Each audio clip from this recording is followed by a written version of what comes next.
Hello students, welcome to the channel. Dinesh sir, सीटी क्या चल रहा है? सीटी बोर्ड एग्जाम्स तो हो गई कैंसिल, 10वीं 12वीं की रिजल्ट बनने का फॉर्मूला 10th का आ गया, 12वीं का अभी भी गवर्नमेंट सोच रही है। तो आगे चल के जो एडमिशन्स कैसे होंगे, और अभी जो हमारे higher and technical education minister हैं उन्होंने जो है महाराष्ट्र की सीटी एग्जाम का अनाउंसमेंट कर दिया है, जो पूरे के पूरे स्टूडेंट्स कम्युनिटी में घूम रहा है।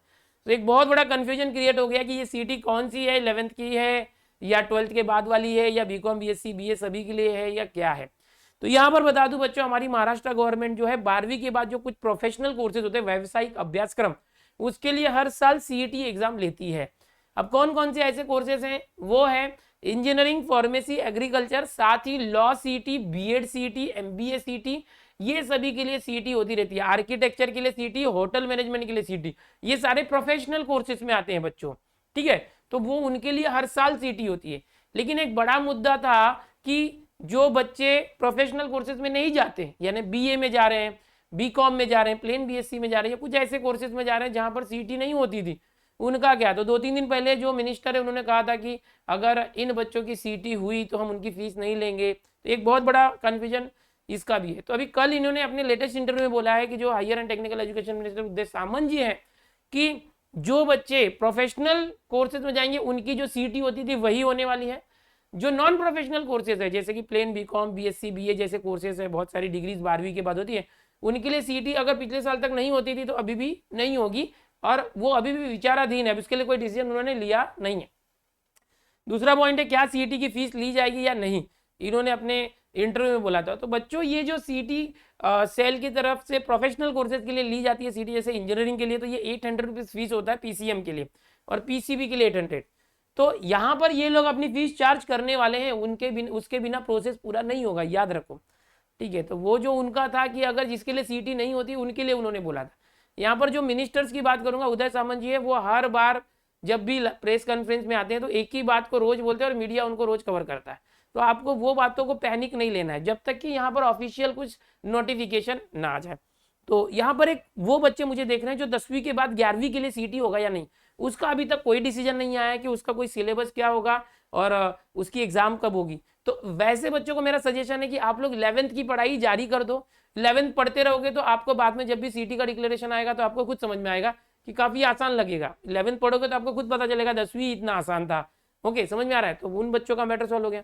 12वीं के बाद जो बच्चे साइंस बैकग्राउंड से हैं, इंजीनियरिंग, फार्मेसी, एग्रीकल्चर जैसे कोर्सेज करना चाहते हैं, या तो बीएड करना चाहते हैं, लॉ करना चाहते हैं, ऐसे अंडर ग्रेजुएट कोर्सेज इनको बोलते हैं, या होटल मैनेजमेंट करना चाहते हैं, या आर्किटेक्चर करना चाहते हैं, इन सभी बच्चों के लिए सीईटी होने वाली है।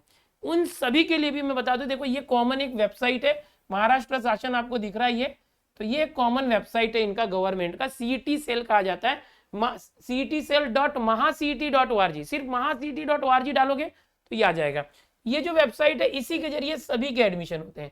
अब अगर हम लोग हायर एजुकेशन की बात करें तो देखो बच्चों, पोस्ट ग्रेजुएट कोर्सेज मतलब क्या है यहाँ पर, कि जो डिग्री के बाद होता है, बीएससी बीकॉम बीए जैसे कुछ डिग्री आपने कर ली उसके बाद होता है। टीचर बनना है तो यहाँ पर जो बीएड एमएड की सीईटी वगैरह। आप 12वीं के बाद अगर देख रहे हैं तो अंडर ग्रेजुएट कोर्सेज होते हैं।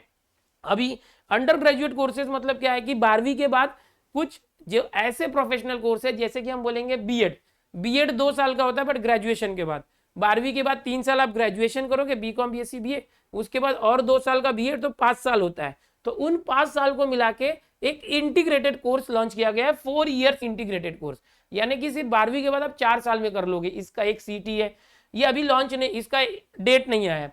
एक लॉ सीईटी होती है एलएलबी, ये भी ग्रेजुएशन के बाद आप एलएलबी करके लॉयर बनते हैं। तो अगर आप ग्रेजुएशन करते हैं 12वीं के बाद तो 3 साल, और एलएलबी होती है 3 साल, टोटल हो गए 6 साल का ये कोर्स होता है 12वीं के बाद। लेकिन अगर आप इंटीग्रेटेड करते हैं, एक ही साथ लॉ में एडमिशन ले लेते हैं 12वीं के बाद, तो माह एलएलबी 5 साल हो जाता है, 1 साल बच जाता है। तो ये 5 साल की सीईटी है, इंटीग्रेटेड कोर्स। ओके, ये 3 साल ग्रेजुएशन के बाद जो सीईटी होता है, ये बीपीएड वगैरह ये टीचर लोग के लिए। तो ये आपने अभी देखा कि किस तरह से कुछ प्रोफेशनल कोर्सेज। आओ कुछ और प्रोफेशनल कोर्सेज के बारे में बताऊं, इसी वेबसाइट पर है। ये पोस्ट ग्रेजुएट है, एमबीए वगैरह करने के लिए है, या master of architecture, hotel management, इनके लिए है, वो डिग्री वालों के लिए। ये 12वीं के बाद देखो मेन जो ये है एमएसटी सीटी 2021, ये 12वीं के बाद आप इंजीनियरिंग करना चाहते हो या फार्मेसी या एग्रीकल्चर, तो ये इंजीनियरिंग फार्मेसी के लिए है। यहाँ पर एग्रीकल्चर के लिए ये एक और लिंक दिया हुआ है। ओके, ये अप्रोक्स दोनों का सब कुछ सेम ही रहता है। ये होटल मैनेजमेंट अगर करना चाहते हैं 12वीं के बाद तो ये सीटी है। ये न्यू आया है मतलब इसके लिए डेट आ गई है, इसके ऊपर न्यू नहीं आया, देखो इसकी डेट नहीं आई है। तो इस तरह से फाइन आर्ट वगैरह सब है यहाँ पर, ठीक है। अभी अगर आप यहाँ पर जाते हैं, इसको क्लिक करते हैं, या तो यहाँ पर इसको क्लिक करोगे तो एक नया वेबसाइट ओपन हो जाएगा। फिलहाल ये वेबसाइट डाउन चल रही है, अभी भी लॉन्च हुआ है, आज ही हुआ है, ये 7 जुलाई तक है। एक वेबसाइट ओपन हो जाएगी, अभी थोड़ी देर पहले ओपन हुआ था बट डाउन चल रहा है। वहां पर न्यू रजिस्ट्रेशन पर क्लिक करोगे तो इस तरह से फॉर्म आ जाता है, ठीक है। अभी बहुत सारे बच्चे इसको ओपन करके भरने की कोशिश कर रहे हैं, अभी अभी डेट आया ये। तो इस तरह से आपको अपनी पूरी डिटेल भरनी है। पूरी डिटेल भरने के बाद आपको अपना जब मोबाइल नंबर वगैरह यहाँ पर डालते हो, मोबाइल नंबर, तो आपके मोबाइल पर एक OTP आएगा। OTP आने के बाद आपको यहाँ पर अपना एक पासवर्ड बनाना है, सेव पासवर्ड करना है। तो ये सब करने के बाद में आपको फोटोज वगैरह अपने पासपोर्ट साइज फोटो, सिग्नेचर, कुछ डॉक्यूमेंट्स अपलोड करने के लिए बोला जाएगा। आपको फीस भरने के लिए बोला जाएगा। यहाँ पर इसकी अगर आप सिर्फ PCM की एग्जाम देते हो तो 800 रुपीज फीस है, और PCB की देते हैं तो 800। दोनों अलग अलग दे सकते हैं, या दोनों आप दोनों देना चाहें तो दोनों दे सकते हैं, बट 1600 रुपये फीस लग जाएगी। कोई एक देंगे तो 800। इंजीनियरिंग फार्मेसी दोनों PCM ग्रुप से हो सकता है, ठीक है। एग्रीकल्चर वगैरह जैसे तो उसके लिए PCB ले सकते हो, फार्मेसी के लिए भी PCB ले सकते हो। तो ये कुछ बातें हो गई जो मैं आपको बताना चाहता था यहाँ पर। ओके, तो अभी इसका जो है डेट क्या है यहाँ पर जो मैं बता रहा हूँ, इंजीनियरिंग वाले CT का, CT सेल ने क्या डेट रखा है। तो आज 8 जून से 7 जुलाई तक 1 महीना इसका रजिस्ट्रेशन होगा, फॉर्म फिलिंग होगी, सब कुछ होगा, फीस पेमेंट होगा, डॉक्यूमेंटेशन होगा। 800 रुपये फीस है। अगर आप नहीं भर पाए तो उसके बाद 1 हफ्ते का और टाइम दिया लेट फीस के साथ।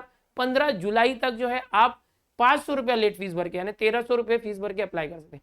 अब ये एग्जाम होगी कब, इंजीनियरिंग वालों की या जो भी है, तो ये एग्जाम जुलाई के एंड या अगस्त के फर्स्ट वीक में बोला गया था, बट पॉसिबल नहीं है जुलाई में। ऑलरेडी जो 1 अगस्त को नीट एग्जाम होने वाली थी वो सितंबर के पहले नहीं हो सकता, तो ये अगस्त तक जाएगा एग्जाम, ठीक है। अब यहाँ पर मैं आपको क्या सजेशन दूंगा कि 30 जुलाई पकड़ के चलो, 30 जुलाई तक अपनी तैयारी पूरी कर डालो, उसके बाद एग्जाम जब लेना है तब ले लो। समझ में आ रहा है? तो ये पूरी डिटेल हो गई CT की। CT से रिलेटेड जो भी अपडेट निकल कर आएगा मैं आपको देते रहूंगा, टेंशन मत लो। फिलहाल मैंने बोला था, लास्ट टाइम ही बोला था जब ट्रिब्यूट वाले वीडियो में, एकदम रिलैक्स हो जाओ यार, आप टेंशन मत लो चीजों का। 3-4 दिन एकदम रिलैक्स माइंड रहो। मैं खुद रिलैक्स माइंड में था। चलो मिलते हैं अगले वीडियो में, और भी ऐसी जानकारियां लेकर आते रहूंगा, आपके एडमिशंस में भी पूरी हेल्प करूंगा। तो ये मत सोचना कि भाई एग्जाम कैंसिल हो गई अब क्या होगा। तो इस चैनल पर हमेशा गाइडेंस आता था, आता है और आता रहेगा। सिर्फ एग्जाम ही नहीं, एडमिशंस, करियर गाइडेंस और सब कुछ। और लेक्चर्स के लिए दिनेश सर लाइव स्टडी और दिनेश सर स्मार्ट स्टडी अलग चैनल्स है, वहां पर आप लेक्चर्स भी देख सकते हैं। Bye everyone.